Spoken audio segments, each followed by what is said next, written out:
Assalamu alaikum and welcome to another episode of Fullmetal Fukimi. And remember to like and subscribe and check my blog in the description. So first thing first, I'm going to talk about the Wingman live action drama that just got announced. And this is an incredible, pretty cool news because Wingman is by Katsura Masakazu. And in the first place, he was a huge tokusatsu fan, so that's why he made this manga. And that was his very first manga and the one he debuted with. So that's like a dream come true for him to get a real tokusatsu live action adaptation from Toei Studio. And they said it's going to air in October, I think. It's written somewhere. Let me check. It's going to air when? Yeah, starting October 22nd. And for the occasion, Katsura Sensei also drew an illustration, and he also talked about the live action project on Twitter. He basically explained how he used to be a huge fan of tokusatsu, so that's how he imagined Wingman in the first place, and that's how he started drawing Wingman, and then he submitted it to a magazine, and they asked him if he wanted to become a mangaka. So that's really like a dream come true. It's like when Anno Hideaki finally got to make his own Ultraman series, etc., Ultraman movie and Godzilla movie, etc. So it's very extremely cool. He's talked about the live action project in detail on Twitter, but since I don't want to spend too much time on these videos, I'm not gonna read and translate everything, but I'm gonna try, if I can, inshallah, at some point make some article about it. And especially there's a YouTube channel as well that released a 1 hour video interview with Katsura Masakazu explaining the live action project and how it started and everything. Most notably, he was talking on Twitter about how he went several times at Toei Studios to work on the live action. So hopefully he's really involved in the script and in the scenario, in the making of this live action project. And another thing he also announced is how he actually has a lot of other announcements to make, and following announcements will be coming in these next few months. So maybe they're going to make some more Wingman stuff, maybe some art books, maybe some new game or something. But I don't think it's going to be a new Wingman anime remake because he's been tweeting several times that he really wanna make a new Wingman anime remake, a new anime adaptation, and how he's looking for a business, for a partner, for negotiations, and like to make it, like he's really looking for a company that's interested in making a Wingman remake. So I don't think that's one of the things he's planning to announce, or else he wouldn't be tweeting about it all the time about how he really want to make a new Wingman anime. I think it's not decided. It's nothing decided, but yeah, he said he's going to announce a lot of other things like this following weeks or months. Like it's going to be announced slowly in this year. So look forward to this. And another funny thing is Horikawa Ryo also tweeted after the Wingman live action got announced. Horikawa Ryo tweeted that he met with Katsura Sensei recently, and Katsura Sensei told him, "Hey, I would really like for you to appear as a guest in a certain thing."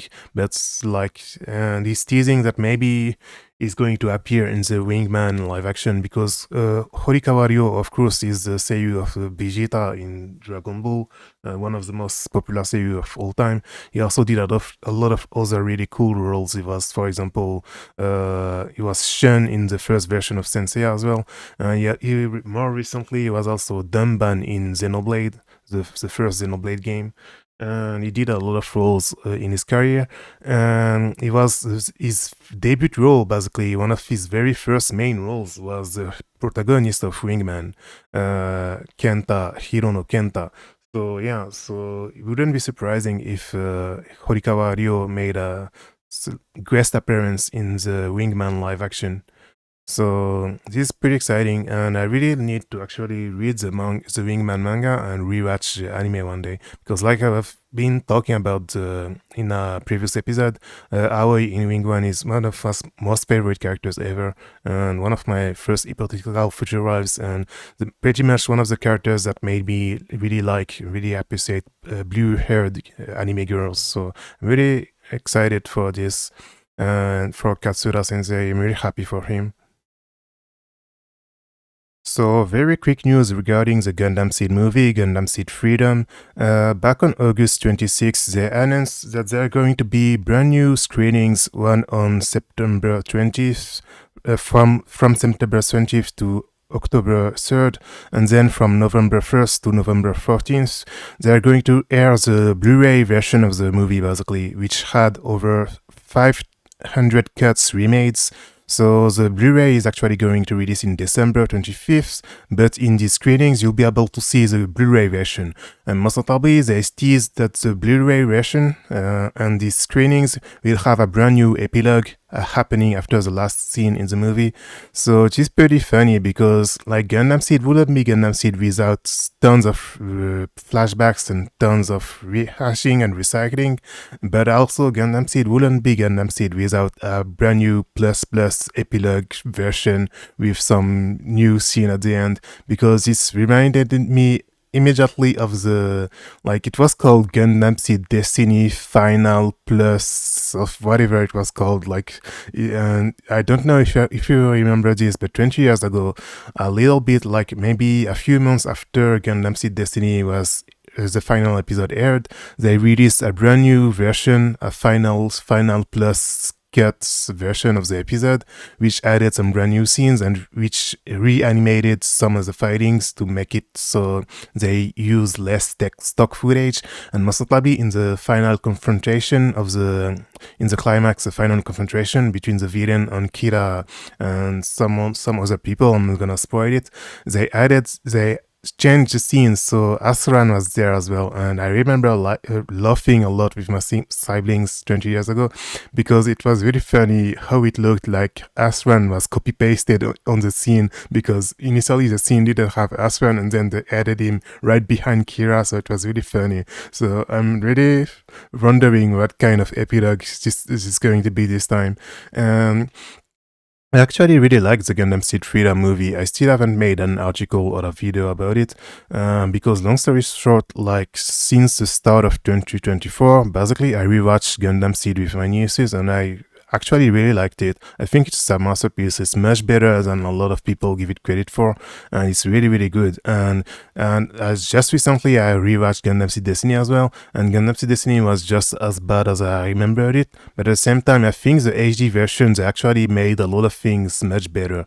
So it was both better than what I remembered and both worse than what I remembered at the same time.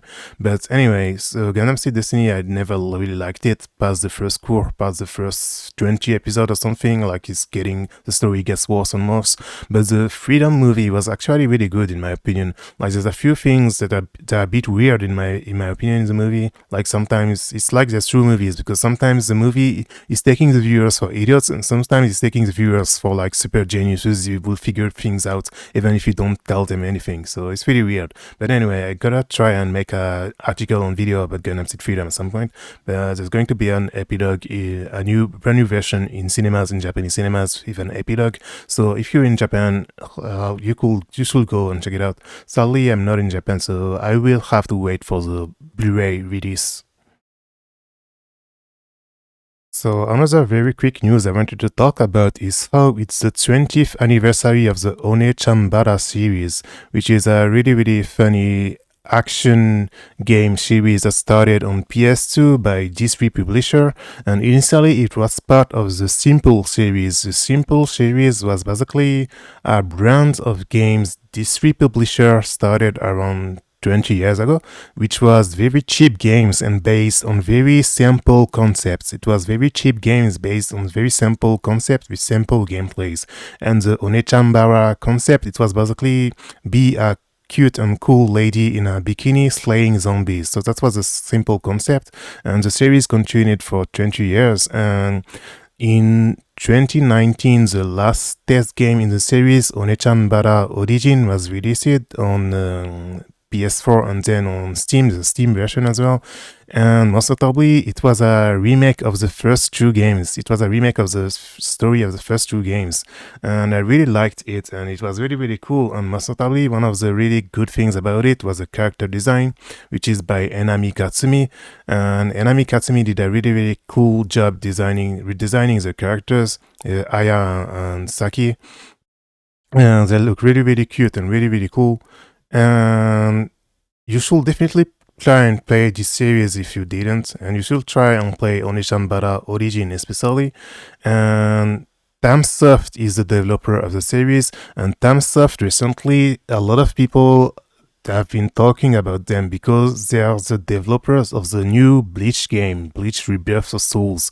And because Onechan Bara was actually really good, that's why I've been saying that if you actually still care about Bleach in 2024, you should actually look forward to this game, because there's a good chance it's going to be pretty good, because Onechan Bara Origin was actually a really, really good game in my opinion, and I'm still hoping they actually make a sequel to remake 3 and 4, because for now Onechan Bara Origin is only remaking the first two games, so I hope there's a sequel one day.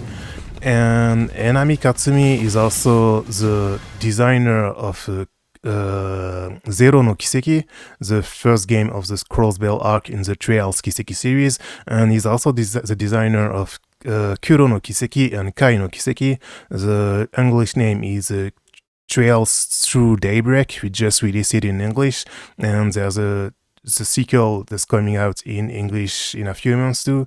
And in Japan this month there's Kai no Kiseki, which is the end of the Calvar arc. And he actually did some new illustrations again for Kai no Kiseki. So I really, really like Feri. Feri is my favorite character in the Calvar arc. And he did a new illustration for Altina as well, which looks incredibly cute and actually really, really awesome. So yeah, I really like Enami Katsumi, by far one of my favorite artists and character designers.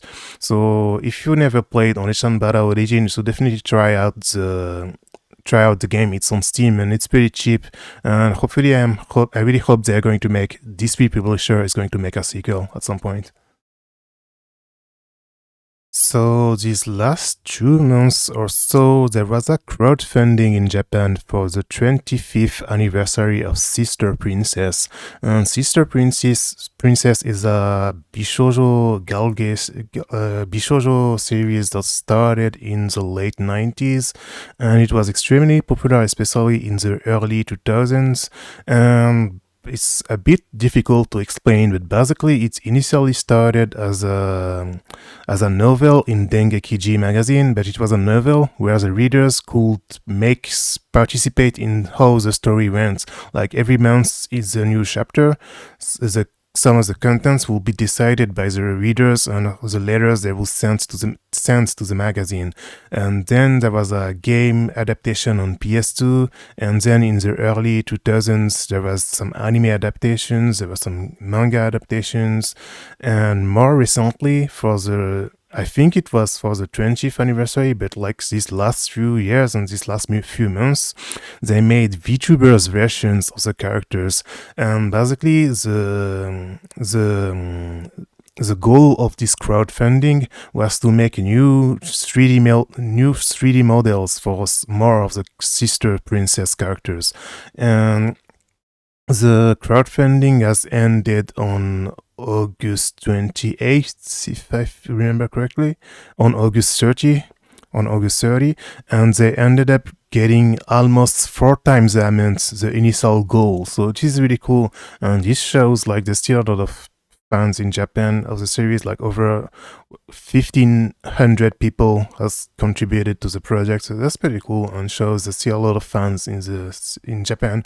And Sister Princess, I know about it, like it's one of the series I know about it since like over 20 years ago, since I was a kid, but I never really got into it, so I really wanna get into it one day, especially because one of my oldest online friends, like a friend I made online like maybe over like almost 10 years ago by now, he's a huge fan of Sister Princess, and he regularly talks to me about it, so it's one of the reasons why I also really need to get into the series.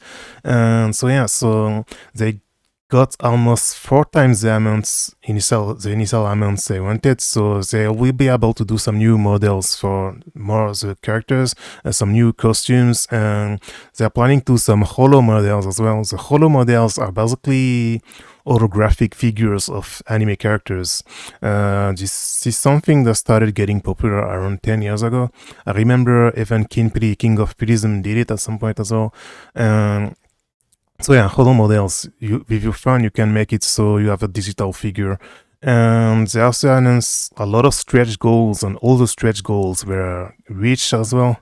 Most notably making swimsuit costumes of the already existing 3D models for the girls who already have 3D models.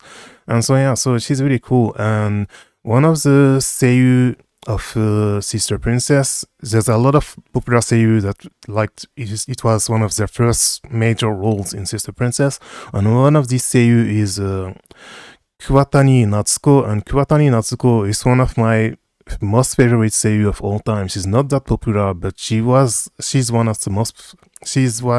really popular in the 2000s especially, and she was voicing the heroine, basically the main girl of Sister Princess, called Karen. It was one of her very first roles, basically, in the early 2000s, and with the first anime adaptation. And Kuwatani Natsuko is one of my favorite seiyuu of all time because she's also Erika in Umineko, in the PS3 voiced ports of Umineko. She's also Maki in Seto no Hanayome. She was also Sylvia in Beautiful Joe. She was also this girl in Last Exile. I really liked this girl. She was also Keitaro's sister, Keitaro's little sister in the Love Ina OVAs. And she was also like Suisei Seki in Rose and Maiden, another very extremely popular character, like the Desu.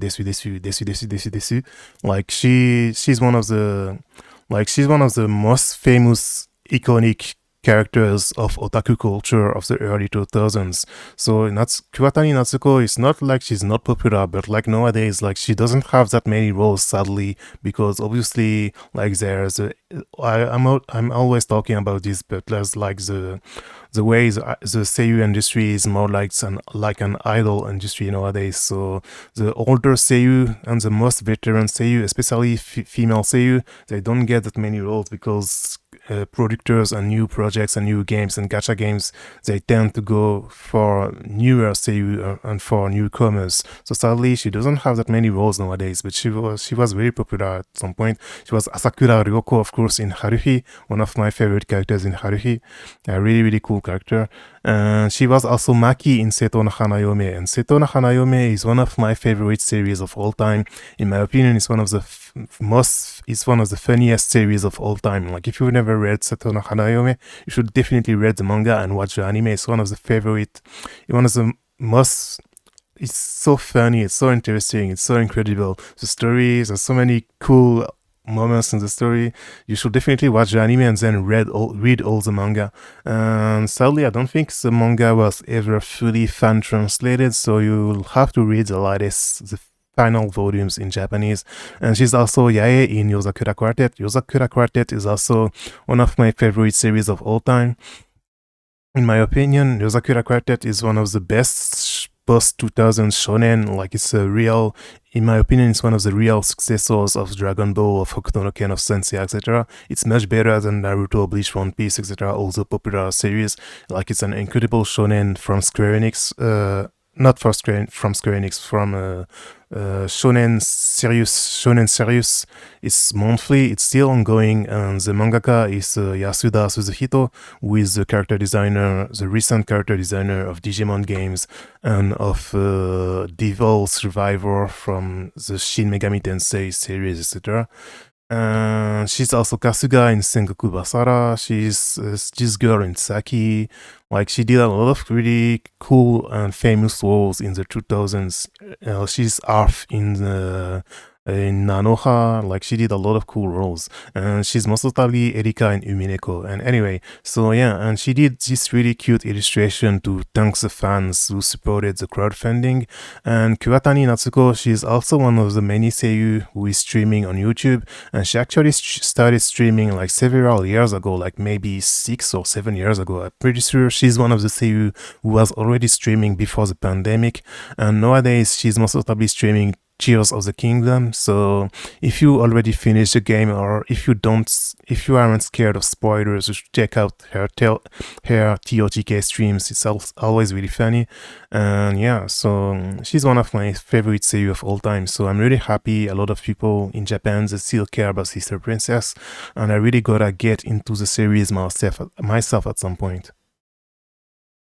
So I was talking about Rosen Maiden just now, and the mangaka of Rosen Maiden is Peach Pit. It's a duo of mangaka, two women, and most notably they make Shugokara, right? I don't know if you know the series. It was pretty popular in the early 2000s, and Shugokara just got a sequel called Shugokara Jewel Joker, and apparently it's so popular that the issue of Nakayoshi magazine. Nakayoshi magazine is like Xiao magazine. It's one of the most popular Josei Muke little girls oriented manga magazines. Apparently, the issue of Nakayoshi with the first chapter of Shugokara Jewel Joker is so popular that it's out of print for a few days now, so they decided to make the first chapter free online. And Shugokara Jewel Joker is a sequel to the original manga, so if you didn't hear about it yet, you should check it out online. And personally, Shugokara, I never really got into it. I gotta try and read the manga one day when I have the time, and maybe check a little bit of the anime.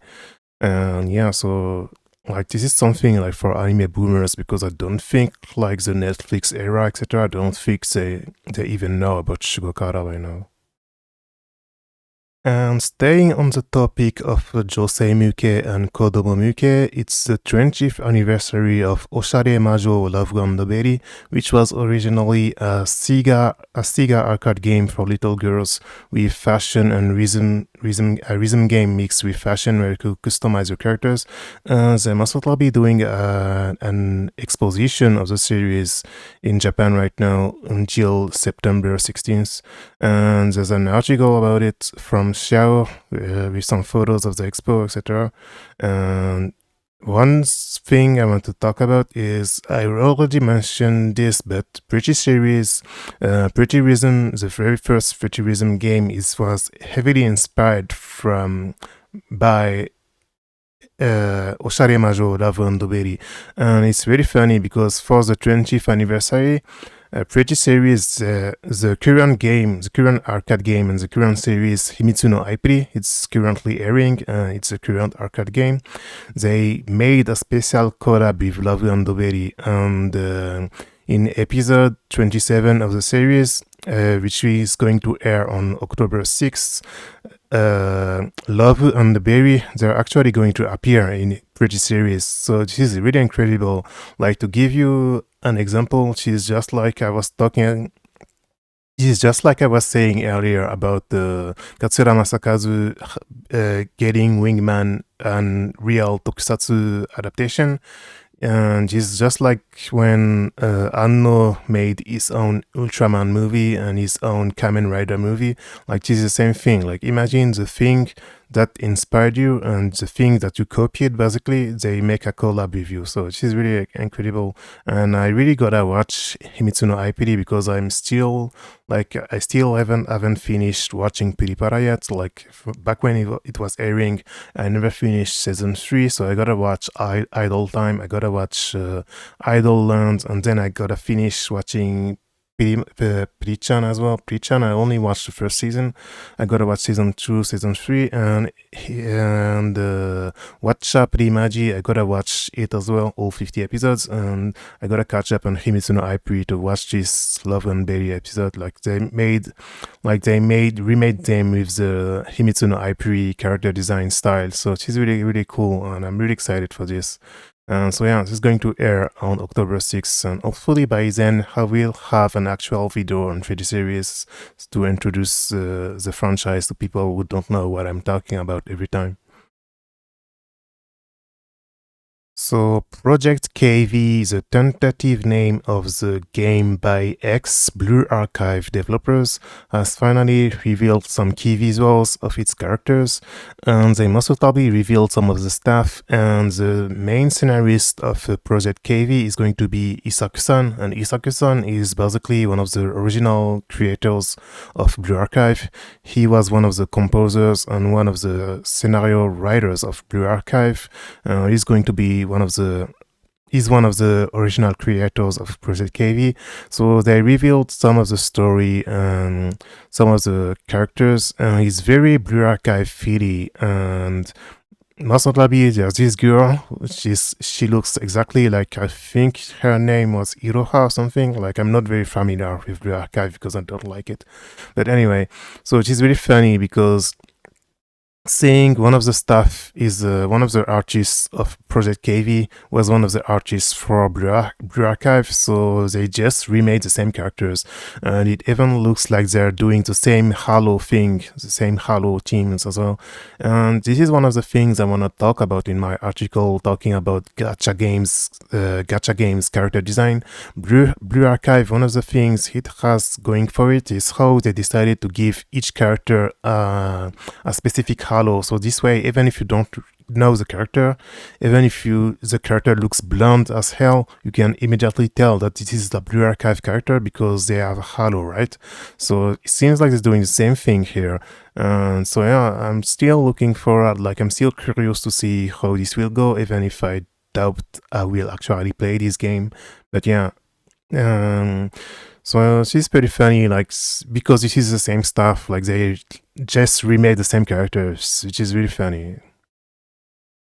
And they published a short teaser for the game project as well, so let's watch this.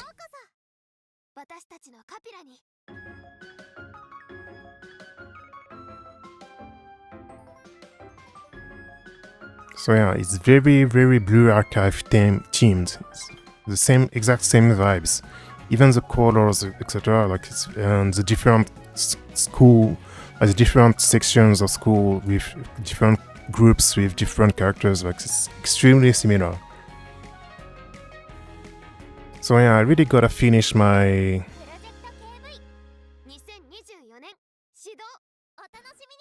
I really gotta finish my big article talking about my theories on character design and gacha games character design to talk about this in detail, which yeah, is really funny. So next up, Tokyo Stories has announced that they will get a booth at Tokyo Game Show 2024, and most probably there will be a new playable demo of the game.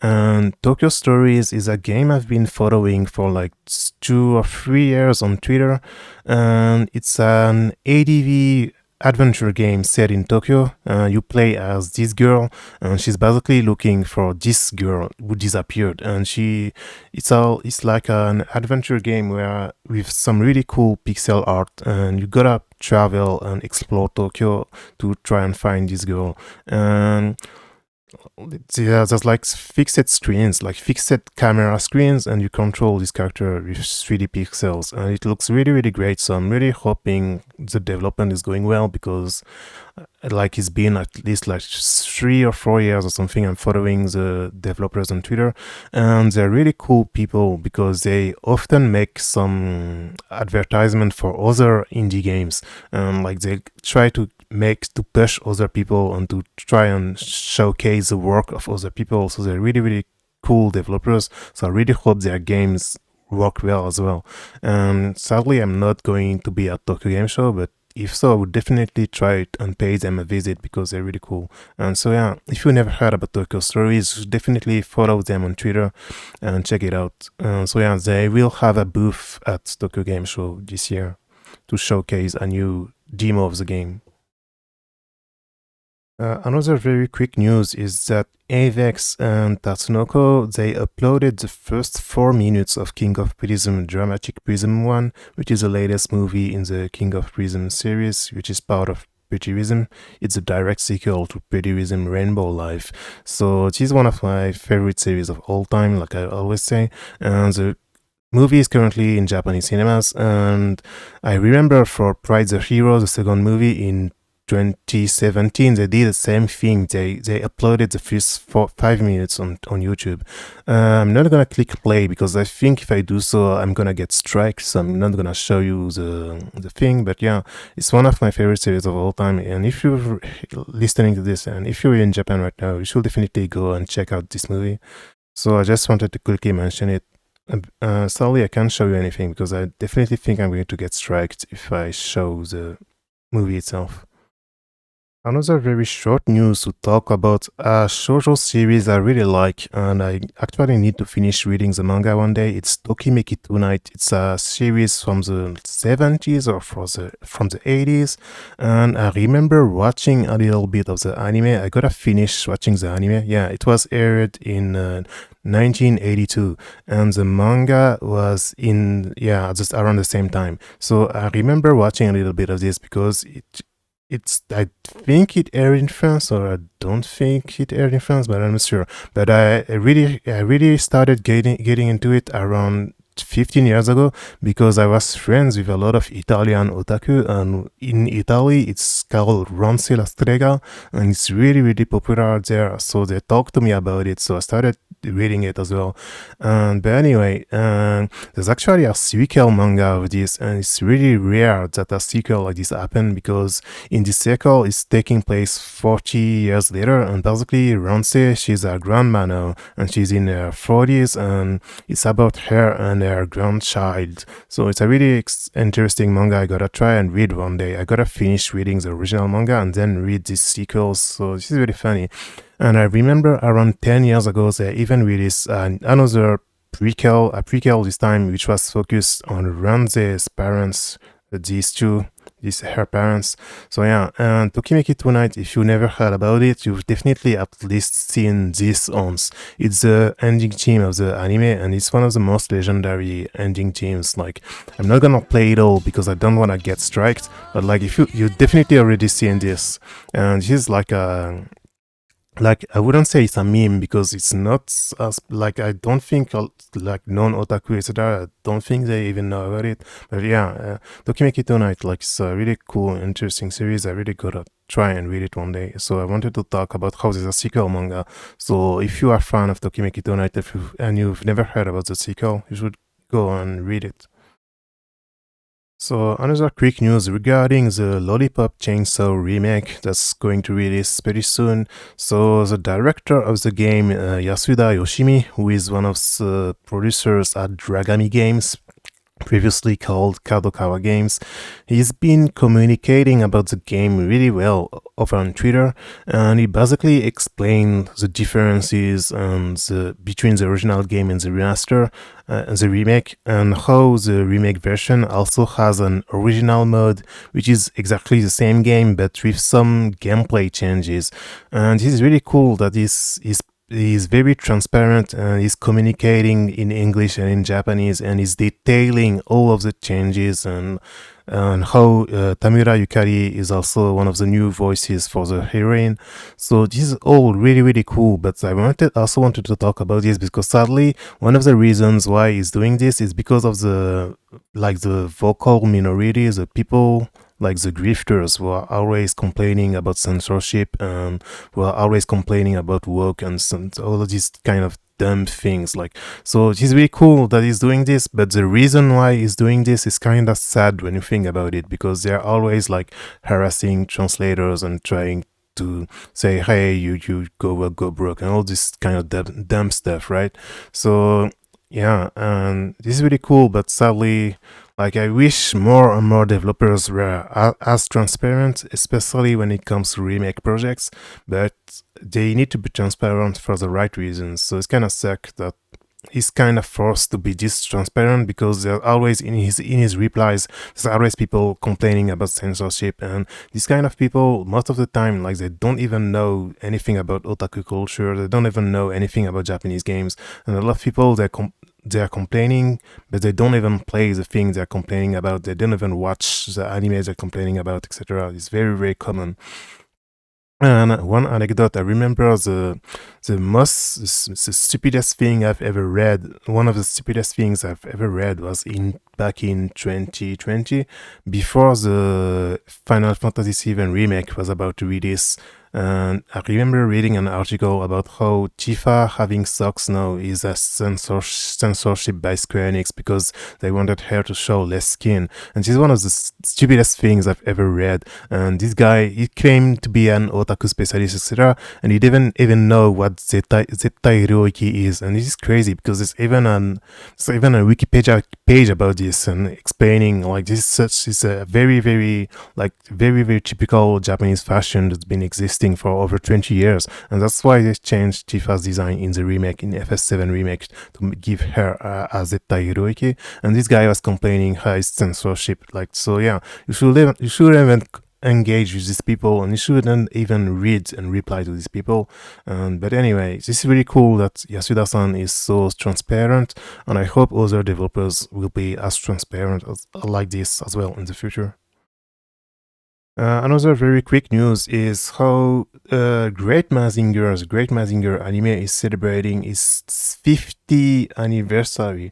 So there's actually going to re-air the original anime on MXTV. So this is really cool, and they're going to announce some new merch, I guess, and maybe some new Chokigin, and some new figures and some new toys and some new soul of Chokugin, etc. And they made a special logo for the 50th anniversary. A Dynamic Pro made a brand new logo. It would be really cool if in the next Super Robot Wars game they actually add the original series again, and like the original Mazinger and the original Greats, etc. It would be pretty cool if this happened. And the last thing I wanted to talk about today is how there was the Live Alive 30 anniversary stream on September 1st, and I'm planning to make a summary of the stream. I'm translating the stream.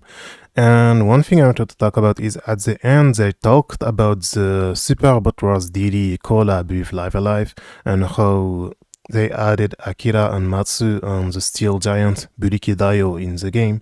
And this is really cool and really, like, they talk a little bit on the Super Robot Wars stream where this was first announced. They talk about it and how this app happened, so I gotta translate this as well. And then in this Live Alive stream, they talked about it again, so I gotta translate this as well. And so it's really fun and really funny that Live Alive has finally gotten a place in Super Robot Wars DD, because I wanted to mention that one of my online friends actually made a Super Robot Wars fan game a few years ago. It's called Super Robot Wars DB, and this game actually has Buriki Daio from Live Alive in it. So yeah, so it's really cool. And if you never heard about it, I will put the link in the description below, so you should check it out. And it also has Nanoka Aoi Umi no Tristia, which I'm regularly talking about as well. So if you're interested, I will put the link in the description below. So yeah, the Live Alive 30th anniversary stream was a lot of fun. I did a live translation on Twitter, but it's not very complete, so I'm planning to make an article version as well. So yeah, that's all for this episode, and thanks for watching, and remember to like and subscribe, and check the blog link in the description below. Thanks for watching, bye.